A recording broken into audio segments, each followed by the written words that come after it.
Hi Julie, this question asks us to graph the equation 8x minus 4y equals 16. The first step is to write the equation in y equals mx plus b form. And when the problem says to write an equivalent equation, all that means is I'm going to rewrite the equation in y equals mx plus b form.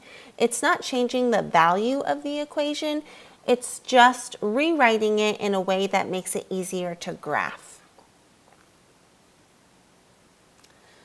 So I'll take the equation 8x minus 4y equals 16.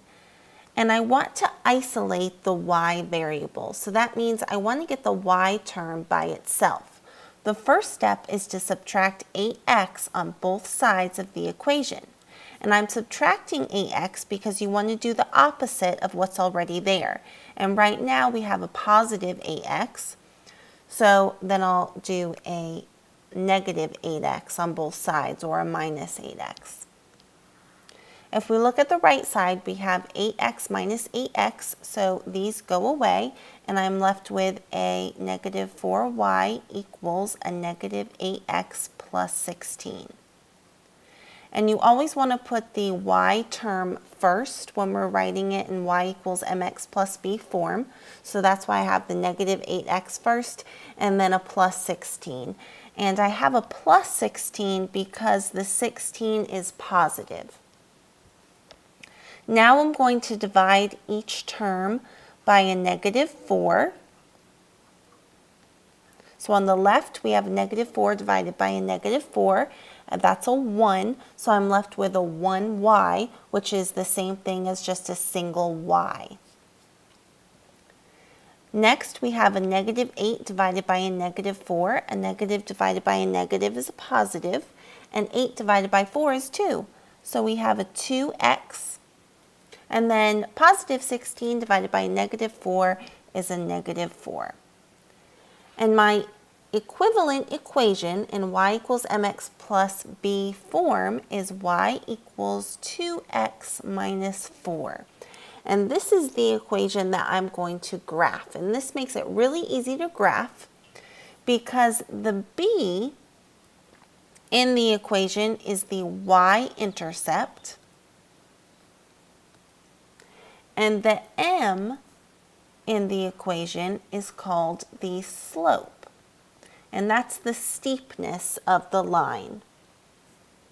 So if we look at our equation, our y-intercept is a negative 4.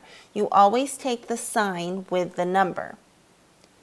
So the y-intercept is negative 4.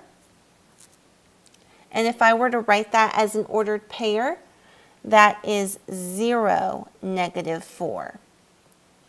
So your x value is always a 0 for y-intercepts. And then our slope is the number in front of the x, and that's a 2. So m equals 2. And if we have a whole number like we do here, we always want to write a 1 underneath the number. And that's going to help us graph our line. I'll show you what that does in a minute. All right, so the first step in graphing the line is to take the y-intercept, which is a negative 4, and we're just going to locate the y-axis. Here it is. It's the vertical line.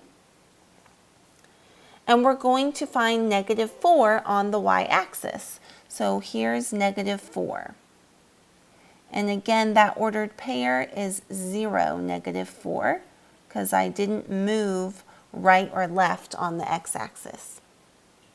Next, I'm going to put my pen on the negative 4, and I'm going to use the slope to find my new point. So the slope is 2, 1. The top number of the slope gives me the up and down movements. So since this is a positive number, I'm going to move up. If it was a negative number, you'd move down. But since it's positive, I'm going to move up 2 units. And the denominator tells me the right and left movements. So since this is a positive 1, I'm going to move to the right 1 unit. If it was a -1, you'd move to the left 1 unit. All right, so let's go ahead and do those movements. You're going to start at the y-intercept. You always start at the y-intercept, and I'm going to move up 2. So 1, 2, and then to the right 1. After you finish both movements, that's when you plot your next point. Okay? So this point is 1, -2. Once you have 2 points on the graph, you can form a line. Whoops, it should be a straight line here through these points. And that is the graph of your line. Now, MyMathLab has you use a MyMathLab graphing tool. So I'm just going to show you what that looks like in MyMathLab. Let me get to a new graph here. Okay, here we go. So this is our graph, and the first step is to select the line tool. So this is the line tool, and now you want to put your cursor on -4 on the y-axis, and this is point 0, -4, and you can check that ordered pair in the yellow bar up at the top. So we'll click on the -4. Next, we want to use our slope to find the new point. So our slope was 2 over 1. So we're going to go up 2, 1, 2, and then to the right 1. And our new point is 1, -2, and we'll just click our cursor and it will draw a line for us automatically. And then we'll go ahead and save it. And that is our answer to our equation, or to our problem. Let me know if this didn't help or if you need further clarification. I'm happy to try to explain it in a different way.